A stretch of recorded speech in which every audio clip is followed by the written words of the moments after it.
Hi, I'm Peter Charles of Hooked Fly Fly Fishing, and welcome to my video on the basics of nymph fishing.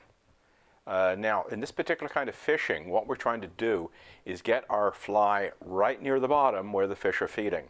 Unlike dry fly fishing, where the fly, I should say, is on the top of the water, in nymph fishing, we've got our fly just ticking the rocks, just barely touching the rocks. And there's a reason for this. In trout fishing, you'll find that trout, the vast majority of the diet comes from nymphs on the bottom. Caddis nymphs, mayfly nymphs, stonefly nymphs, chironomids, all those kinds of scuds, all those kinds of nymphs that we call nymphs, basically aquatic insects that live around the rocks. That's what trout feed on. And when you're not seeing any hatches coming off, you're not seeing any activity on top of the water, that's the time to break out the nymphs and start ticking the rocks with them and seeing what you can get. So in this video, we're going to get into the ins and outs of what it takes to catch a fish on a nymph. So let's get on to the next segment. Okay, let's take a minute to look at the type of tackle we would use when fishing nymphs. Typically, we're going to be using rods around 9 foot, 10 foot long. This is a 10 foot NRX 4-weight. 4-weights, 5-weights are typical for indicator fishing, where you're fishing under these indicators, bobbers if you want to call them. Contact nymphing, or Euro nymphing as it's often called, is 2-weights and 3-weights and 4-weights, sometimes up to as long as 11-foot rods. So, but for most people, you're going to be in the 9 to 10 foot rod range. So if you had one rod and you had a 9-foot rod, you could nymph with it, you could dry fly fish with it, you could streamer fish with it, which is the reason why 9-foot rods are so popular. So if you're not going to get dedicated into nymphing, go with a 9-foot rod. But if you feel like you're going to do it all of the time, go for the 10-footer. As far as reels are concerned, just like in dry fly fishing, we don't need anything fancy. Now I have this very nice large arbor reel, but the reality is I could work with a simple click and pull. It will do the job. Again, you're not going to be into long runs that go into your backing or anything like that. Most nymphing is very close range stuff, and you'll never see your backing unless you hook into a salmon by mistake. As far as lines are concerned, there are dedicated nymph lines out there. Commonly they have bright colors and they have very short front tapers. There are other lines that have short front tapers as well.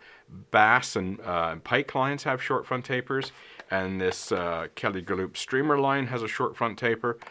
And the whole idea about that short front taper is for it to be able to turn over indicators and split shot and weighted flies. You need some oomph to get that stuff to turn over, which is where these short tapered lines come in handy.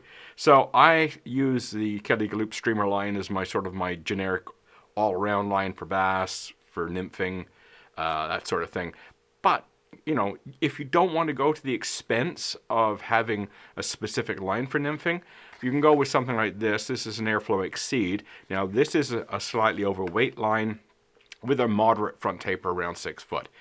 You can make this work just fine for nymph fishing. I mean, the short blunt front tapers will work better, there's no question, but this can also work as your dry fly line as well and your wet fly line. So again, if you're going to go with one rod and one line to do everything, a 9-foot rod and this Exceed line, and you're good to go.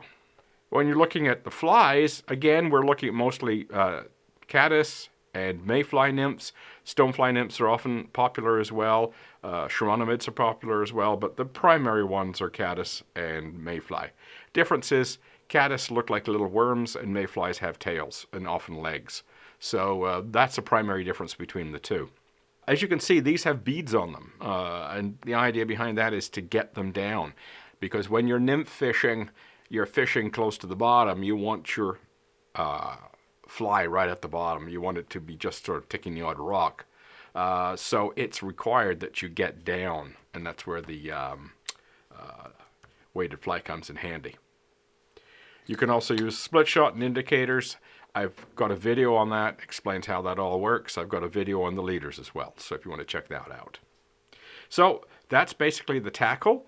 Primarily I've set this up, showed you how to do the indicator style nymphing. I'll be showing you that in the rest of the video. But there's also the contact nymphing, where we use brightly colored mono for what's called a sighter, as opposed to using an indicator. And we use just the weight of the nymphs to get the line out there. So that's a different style. I've also got videos on that as well. So let's move on to the next segment. Now, our problem when we're fishing nymphs is we have no idea where the fish is. Sometimes we can see them, most often we can't. So we don't know whether the fish is here, here, here, here, here, or back there. We don't know. So we have to cover that water to make sure we can have a chance. And so we have our nymph drifting down the river, right? And that's cool, but the fish is sitting here. If the nymph comes along, it'll come up and take it. If the fish is sitting back here and the nymph is over here, nope, won't take it. It's got to be in its window. It's not going to travel very far. It'll go out this way or go out that way, but it's not going to go very far to catch that nymph. So we have to cover a lot of water. We have to start, that fish is sitting here. We have no idea it's there. So we have to fish here, here, here, here, here. We have to cover that stretch of water to make sure we have a shot of getting one of those drifts that are going to be in line with that fish, and that fish will take it. So that is the real challenge of nymph fishing, is to cover water. So the standard method we use is we start close to ourselves and go progressively further out into the run.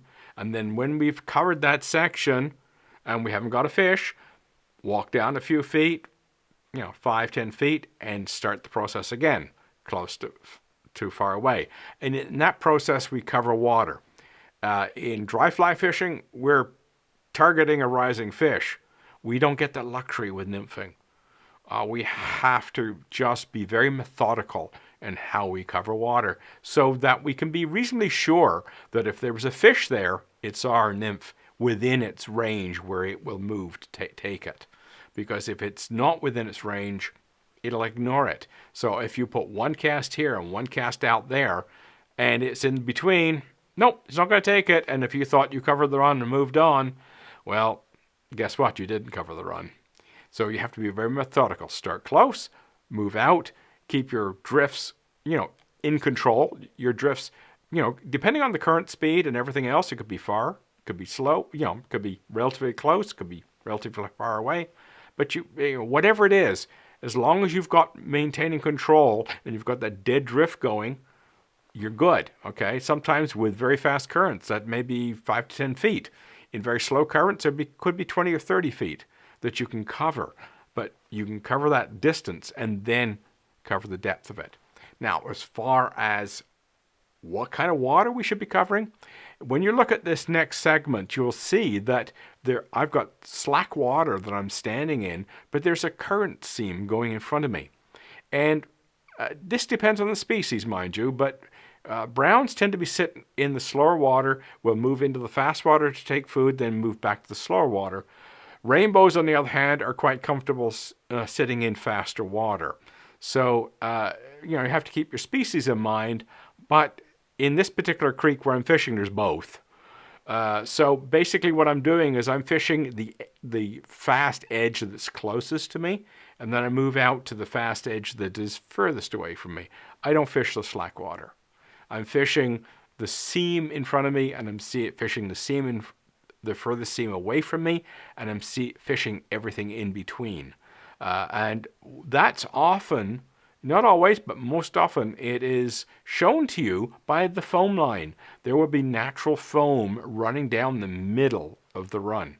So you start in front of this, closest to you with that foam line, and then you fish the foam line, then you fish on the other side of the foam line, and that way you cover the run. So let's see how that works out. Okay, here I'm casting to this run. I'm casting on the far side. I've already worked the water closest to me. Now I'm starting to work it a little bit further away. And you can see I just casually flip my line over using a roll cast. And I'm moving down roughly the middle of the run and making sure I've got thorough coverage of that. I start a little bit further out, and then the fly drifts into the middle, and I'm just a little bit further away. and then I'll cast even further. Now I'm on the outside edge of that seam. And you see now the indicator is going down the far edge. Once I've covered it, I move further downstream and I start the process over. As you can see now I am moving my fly and my indicator into the current further downstream. Okay, here I'm just letting my my fly drift down to the end of the run. Now I'm going to let it swing out. You notice I'm giving the rod a little bit of movement to jiggle the fly a little bit, give it a little bit of lift, and often fish will hit it at the end. Now I'll bring it back up, make a small mend, keep the fly line behind the indicator. I'll drop my fly line down, and if I see the indicator begin to drag, I'll reposition my fly line to stop the drag. Now I'll let it swing out at the end, and then I'll pick it up slowly. The fish could hit at that point. And then again, a little mend to keep my fly line behind the indicator. Let it drift down in the current. Keep it going at the speed of the current. Little movement. That little jiggle sometimes gets a hit. And then I'll pick it up and reposition it back up at the front of the run. Keep the fly line behind. So the key to nymphing is to get your fly within the space, that window the fish will take it, which means not only laterally but horizontally. We have to get the fly down to where the fish are, which means you're going to tick rocks on occasion, you're going to get snagged up on occasion, but that's the price of nymphing. We have to get that fly down in front of the fish. And when you do, you will be rewarded with a lovely trout. So keep in mind, cover the runs and get your fly down where the fish are. You should tick rocks on occasion, but you shouldn't be dragging bottom and snagging up constantly. That's the key. Cover the water from close to you to far away, and also make sure that you're down where the fish are. And then you'll be successful.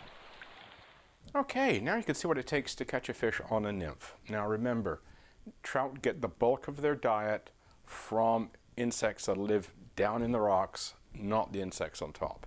If you don't see any hatches coming off at all, you don't see any fish feeding on top, then get out the nymphs, get out the indicator, or contact nymphing if you want to do that, because it's a very effective way of catching trout and you'll catch tons with it. Cheers.